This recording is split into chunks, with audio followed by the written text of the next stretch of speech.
Bienvenidos. Esto es Idas y Vueltas. Soy Fernando Fraquelli. Hablaremos de cultura, sus proyectos y sus inquietudes.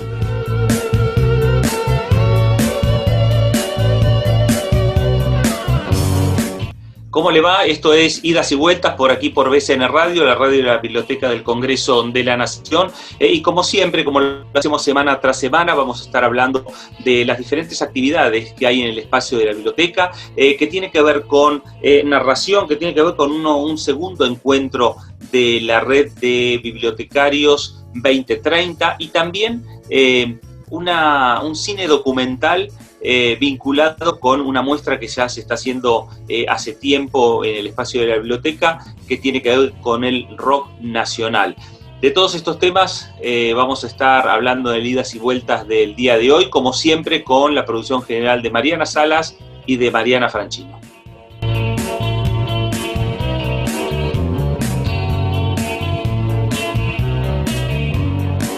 Muy bien, comenzamos a transitar el idas y vueltas de la jornada de hoy, y uno de los temas que nosotros estuvimos ya señalando cuando abrimos el programa tiene que ver con un ciclo de cine, Existir sin voz, documentales de rock. Hablan de Miguel Abuelo, se habla de Spinetta, se hablan de las figuras del rock nacional, y para hablar sobre estos temas vamos a hablar con Ariana Santa, con Florencia González de Gestión Cultural de la Biblioteca del Congreso de la Nación. Ariana, Florencia, ¿cómo les va? Gracias por estos minutos. Hola, gracias por ustedes por invitarnos y poder difundir este ciclo de cine que organizamos junto con las visitas guiadas que acompañan la muestra, Patrimonio Rock. Esa es la idea, es conjugar las dos cosas y mantener un poco vivo lo que hacemos todo el año, hacíamos todo el año cuando no había pandemia, con Ariana y todo el grupo de cine que pertenece a la gestión cultural, que son los ciclos de cine justamente que organizábamos todos los martes y jueves en el auditorio Leonardo Fabio, y decidimos culminar el año con estas 4 jornadas que acompañan la visita guiada y a su vez la muestra, que ahí Ari les puede contar mucho mejor, nos pareció que estaba bueno terminar con una proyección estas proyecciones ahí en el espacio del bar Piglia, que es, sabemos que el auditorio no lo podemos utilizar, hicimos una programación de la cual podemos hablar ahora con estas 4 fechas sobre rock nacional, ¿no? Ariana, ¿por qué no nos adelantas un poco con qué artista vamos a comenzar la muestra y con quién vamos a cerrarla? Bueno, ¿qué tal? Sí, como decía Flor, también se trata un poco de revalorizar la muestra, que ya hace unos cuantos meses que está abierta, se puede visitar en forma presencial en el espacio cultural. Es un horario reducido de visita, pero la verdad que es una muestra impresionante, una de las mejores que tuvimos en el espacio cultural desde que abrió, así que un poco es para revalorizar la muestra, y como siempre, nosotras hace 10 años que venimos trabajando en proyección de películas, así que con mucho trabajo y pasión, porque es un tema que nos encanta. Elegimos estas pelis, como vos nombrabas antes, y conmemoramos a Miguel Abuelo, a Fito Páez, a Charly García. Son 4 martes, empezamos el 30 de noviembre, con una película dirigida por Fernando Spinner, que se llama Ciudad de Pobres Corazones, inspirada justamente en el disco homónimo de Fito Páez. Proyectamos esa película, y aparte proyectamos un corto que nos gusta mucho, que es de los años 70, particularmente de 1970, que se llama Buenos Aires Beat. Es un corto que dura 15 minutos y que muestra un poco el movimiento beat, ¿no?, que da origen al rock argentino o rock nacional. Así que esta proyección de Ciudad de Pobres Corazones tiene ese plus que es ese corto, ¿no? Claro. En total, no es largo, porque Ciudad de Pobres Corazones dura 50 minutos y el corto 15 minutos, así que con el corto y el largo se vuelve como una función más o menos común, ¿no? Los documentales en general son un poco más cortos que las ficciones. Y aprovechar también lo que es la muestra, porque tuvo también un pico de visitas cuando fue la Noche de los Museos, también. Una gran cantidad de público se acercó para ver la muestra, más allá de que estaba Lito Nevia, ¿no? Sí, por supuesto que Lito Nevia visitara la muestra nos reemocionó casi tanto como a él, que la verdad él no tenía palabras de verse reflejado en las fotos, y a veces pasa eso con las visitas a la muestra, que los protagonistas de esa historia, bueno, Lito Nevia es uno de los más importantes, pero quizás vienen fotógrafos, músicos, gente que asistió como público a esos primeros festivales, o que iba a la cueva y al ver la muestra toman dimensión realmente de lo que hicieron, ¿no? Como creadores de esta música que nos es única e intrínseca a la ciudad de Buenos Aires particularmente. Claro, Florencia, y a veces se puede llegar a dar también que el público mismo pueda aportar alguna fotografía o pueda aportar algún material inédito que realmente lo tuvo como fanático de ese momento y años después se encuentra con una muestra donde puede aportar algo realmente valioso a la muestra que ya se está desarrollando. Bueno, justo lo que siempre hablamos con Ari, es que la muestra propone un recorrido muy vivencial de los fines de los años 60, ¿no? Porque recordemos que son los principios del rock nacional. Entonces las personas bueno, que en general igualmente son más grandes que nosotros y nosotras y vivieron ese momento en contemporáneo, ¿no? El momento en que surge el rock nacional, justamente propone mucho recuerdo de lo que estás diciendo, sí, a veces he escuchado, bueno, Ari hace más las visitas guiadas y yo por ahí estoy más en el tema del cine, pero se escucha bueno, que uno mismo rememora, porque bueno, están ahí todas las portadas de pelo y que, bueno, te acordás, yo qué sé, los abuelos de la nada, bueno, esos son las partes que me acuerdo más yo, ¿no? Claro. O Sumo, o el Fito joven, o el Charlie joven, o el Spinetta joven, y todo el momento del boom de los 80. Eso es en el hall que está, ¿no? La parte de las tapas, pero luego hay detalles, hay entradas, hay folletos, hay panfletos, sobre todo de toda la época, además que de Longaniato, bueno, donde estaba todo el juego constante de represión y de contracultura que significaba el rock en ese momento, y bueno, dispara evidentemente muchos recuerdos, y para quienes no lo vivieron directamente, bueno, te podés imaginar cosas también con esos detalles, ¿no? Una forma como medio sintagmática de recuerdo que te dispara cosas, bueno, o formas de difusión, todas cosas que ya no existen, ¿no? Todas cosas muy artesanal del rock, antes de que se volviera una industria. Entonces, sí. Eso es muy lindo de verlo. O en las fotos, bueno, las fotos también redunda una cosa muy, si se quiere, multitudinaria, pero algo precaria también, ¿no? En todo lo que se ve. Y eso tiene un espíritu muy, muy interesante que trasunta en la muestra. Claro. Así que sí, me imagino.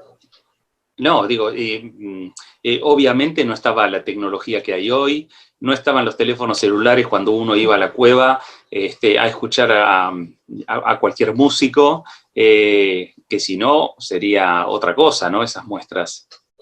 Sí, además significaba otra cosa, ¿no? Sobre todo todas las cuestiones que tienen que ir contra el sistema, ¿no? Después el rock, de distintas maneras, y no todo de la misma forma, por supuesto, es fagocitado, ¿no? Por todo el criterio comercial y bueno, sobre todo en los 90, donde ya directamente, pero bueno, estamos muy, muy antes de toda esa situación, y sobre todo lo que significa el rock argentino en Argentina, ese surgimiento en contra de la dictadura, ¿no? Siguiendo toda la onda que ya había en muchas partes de los jóvenes del mundo, ¿no? Desde, bueno, de pensar desde el Mayo francés, o en México, bueno, o todas las movidas generales que había en contra del sistema, y en contra también de lo soviético, ¿no? Porque eso se da una situación pendular en ese momento, que es en contra de Estados Unidos y también en contra de la URSS, ¿no? Como pensar todo de nuevo, pensar un mundo distinto, pensarlo en cambiarlo, ¿no? Porque no, eso uno ya no dice esas cosas, ni escucha a nadie que lo diga, pero en ese momento se decía. pero en la Argentina toma el cariz de estar en contra de la dictadura, ¿no? Y significaba todo eso, pero en lo práctico era que no te repriman, no caer en cana, y poder volver a un país que pudiese ser democrático. No salió bien, ¿no? Todo fue medio a los tumbos, pero bueno, el rock seguía floreciendo, ¿no? Ariana, además cuando uno recorre la muestra y uno habla del rock nacional, me parece que es pionero también del rock en toda Latinoamérica. Los artistas argentinos realmente han trascendido las fronteras nuestras. Sí, hasta te diría que en Hispanoamérica, ¿no? Porque después estos maestros nuestros, ya escapando justamente de la dictadura, se fueron para España, finales de los 60, ¿no? Morris fue uno de los primeros que se fue a España y empezaron a tocar rock allá y fueron maestros de los rockeros españoles, por ejemplo. Claro. Por supuesto que el rock nacional es pionero en Latinoamérica y en Hispanoamérica, pero aparte fue un movimiento propio, ¿no? Que es lo que vamos descubriendo cada día y lo que lo hace interesante también, y por eso la propuesta de esta muestra, la propuesta de la digitalización, porque el movimiento del rock argentino realmente, como nos fue contando Daniel Ripoll, se estudia en todo el mundo, ¿no? Por eso también esto de que la biblioteca digitalice la revista Pelo como archivo musicográfico, no sé si se dice así, perdón, como archivo de música. Quedó bien como musicográfico. No, pero de verdad es un movimiento que se estudia en todo el mundo, ¿no? Y Pelo justamente funciona como material de estudio. Claro. Bueno, entonces vamos a tener el primer documental, digamos, en homenaje a Fito Páez. Sí, y las otras semanas... perdón, sí, te interrumpí. Sí, pensamos tratamos de hacer algo, buscábamos con Ari, con todo el grupo, de ver si podíamos reflejar algo de los años 70, y la verdad que es muy, muy difícil, digo, más allá de la película Tango Feroz, que por ahora no la vamos a pasar, la vamos a pasar en febrero, y encontramos estos dos documentales, uno que son cortos, ¿no? Uno el que te decía sí. Ariana, que es el que vamos a pasar el 30, que es Buenos Aires Beat, y luego unas imágenes todavía más corto, el siguiente martes, que es el 7 de diciembre, que se llama directamente La Cueva, ¿no? Son las únicas imágenes donde uno puede imaginar, aunque sean imágenes, siempre las imágenes son para imaginar igual, ¿no? Lo que muestran es también lo que no muestran, pero bueno, que se supone que son las únicas que hay de la cueva, ¿no? Así claro. Que un poco para respirar ese espíritu de una época que obviamente no tiene tanto registro como luego, y bueno, decidimos ir con los grandes del rock, ¿no? Entonces empezamos con Fito, el 7 está ese corto de La Cueva, y Miguel Abuelo, Et Nada, que es también un documental muy anterior, pero en realidad que es un material anterior que se edita en el 2018 sobre el primer disco de Miguel Abuelo que hace en Francia. Es la edición, la grabación, eso quería decir, del primer disco de Miguel Abuelo en Francia, o sea, antes del boom. No, antes de Los Abuelos de la Nada. Antes de Los Abuelos de la Nada, pero ya se respira un Miguel Abuelo extraordinario, ¿no? Que se está pergeñando, ¿no? Y así que bueno, el 7 intentamos que las películas, más allá de estos dos cortos que buscan ese espíritu de los 60, los 70, mejor dicho, son todas películas, no llegan a ser under, pero algunas la de Ciudad Pobres Corazones, o la que vamos a pasar el 14, se vieron en algunos lugares, no digo clandestinamente porque no es cierto, me gusta decir clandestinamente, pero no es clandestinamente porque no es que estaban prohibidas, pero no es que se exhibieron en grandes lugares, se vieron en algunos reductos, el de Spinetta también, hasta que, bueno, ahora obviamente hay un montón de formas de ver este tipo de material, ¿no? El de Miguel Abuelo es menos visto, menos visto porque es del 2018, eso tiene lógica. Y bueno, no sé si seguimos con el 14. El 14 vamos con Spinetta. Spinetta, el video se llama, es sobre el recital de Luna Park que hizo Spinetta de Privé, un Spinetta en transición, ¿no? Con ese álbum Privé de alguna manera, pero bueno, en plena ebullición del año 86, que es un año que el rock nacional estaba hecho un fuego, ¿no? Y bueno, su material es viejo y que nos parecía que estaba bueno también traer algo que también no es de los 70, pero que también ya tiene sus años, ¿no? Y terminamos con algo quizás más visto, pero bueno, Charlie, por lo menos creo que para nosotras, bueno, ahí la meto a Ari porque si no la mato, no puede, o sea, es el estandarte, ¿no? Charly García, Existir sin vos, un documental de Chomsky, hecho también con material de... ¿Me estoy olvidando de algo, no? No, por ahí sí que en la función de la peli de Spinetta vamos a contar con la presencia del director, Pablo Perelli, que va a estar bueno. Ajá. Claro, exactamente. Sí, bueno, vamos a... Terminamos con Existir sin vos, que te estaba diciendo que es un Charlie también del 94, ¿no? En pleno estado de gracia, Charly García, y bueno, y viendo cómo compone, la impronta, el repentismo que tiene Charly personalmente y en sus canciones, es ver un Charly realmente extraordinario del 94 en una película que es posterior, que no me acuerdo si es del 2012. Claro, pero bueno, estás nombrando artistas, estás nombrando momentos que parece que fueron hace tantos años, pero que en definitiva son vigentes, porque hoy el rock nacional tiene que ver con todo lo que se hizo en esos años 70, en esos años 80, en los años del boom, ¿no? En definitiva, del rock nacional en nuestro país y en Iberoamérica, ¿no? Como bien decían ustedes, respecto a la trascendencia que tuvieron los artistas. Por último, preguntarles, Ariana, Flor, los protocolos, más allá de tener presencialidad, hay que sacar turnos, o yo paso por la puerta de Alsina e ingreso directamente. Ari, vos por ahí sabés mejor que yo. Mira, un poco las dos cosas, o sea, va a haber una inscripción previa, no me acuerdo el aforo de cuánto es, pero creo que estamos ampliándolo, si no me equivoco, no estoy segura. Y si pasás y hay lugar, se instrumenta una inscripción ahí, in situ, y se puede pasar siempre que haya lugar. No tenemos mucha idea de qué repercusión va a tener, porque la idea es hacer primero la visita guiada y luego culminar en el bar con la proyección, y no lo hicimos hasta ahora.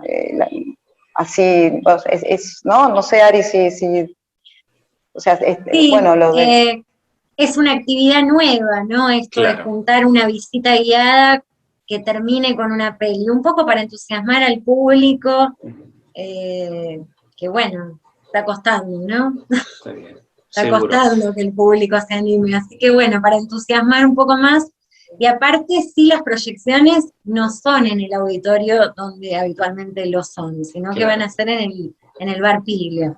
Claro, más precaria, ¿no? La proyección, pero bueno, mantiene algo, ¿no? La idea es meternos en el rock nacional de alguna manera. Florencia González, Ariana Santa, integrantes de gestión cultural del espacio de la Biblioteca del Congreso de la Nación. La presentación está hecha, es el ciclo de cine, documentales del rock. Se arranca con Fito Páez, se sigue con Miguel Abuelo, continúa con Spinetta y cerramos con Charly García. A ambas dos, gracias por estos minutos con BCN Radio y con Idas y Vueltas. Bueno, muchas gracias. Hasta luego, muchas gracias. Gracias, Ariana, gracias, Flor. Hacemos la pausa en esto que es Idas y Vueltas por aquí, por BCN Radio.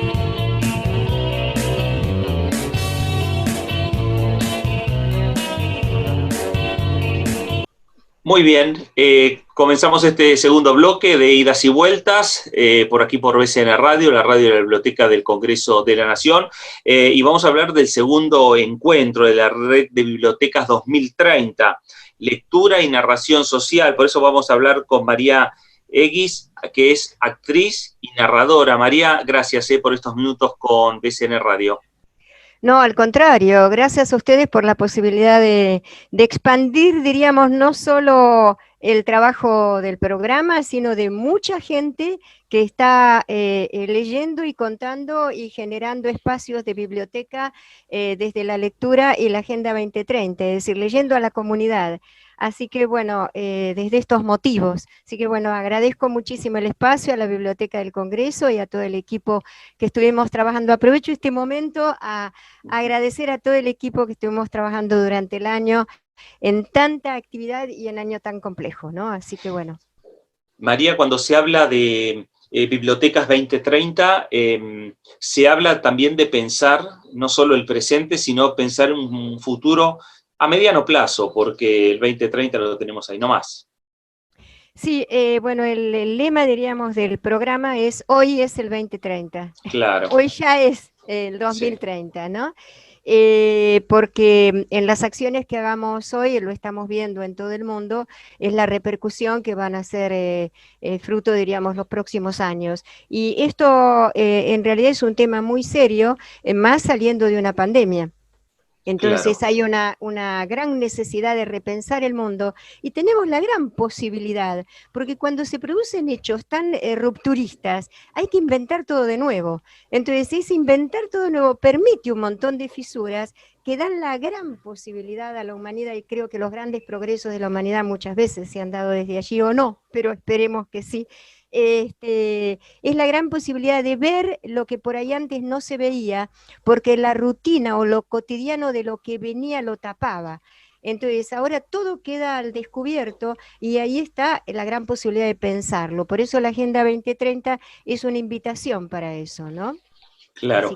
María, hay muchos narradores, muchas actrices, muchos actores que con frecuencia han desarrollado las diferentes actividades artísticas. Ahora, ¿la pandemia motorizó a otros que realmente no imaginaban involucrarse también en estos aspectos que tienen que ver con la cultura, como es la narración o como es la actuación? Bueno, pero aquí yo tengo que hacer una salvedad en relación a este programa.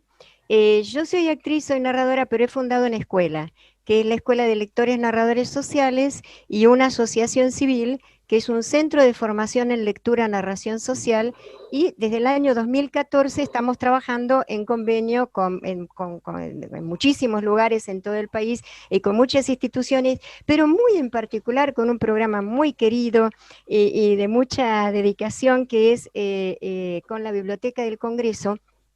Y el programa 2030 solamente lo desarrollamos en este espacio.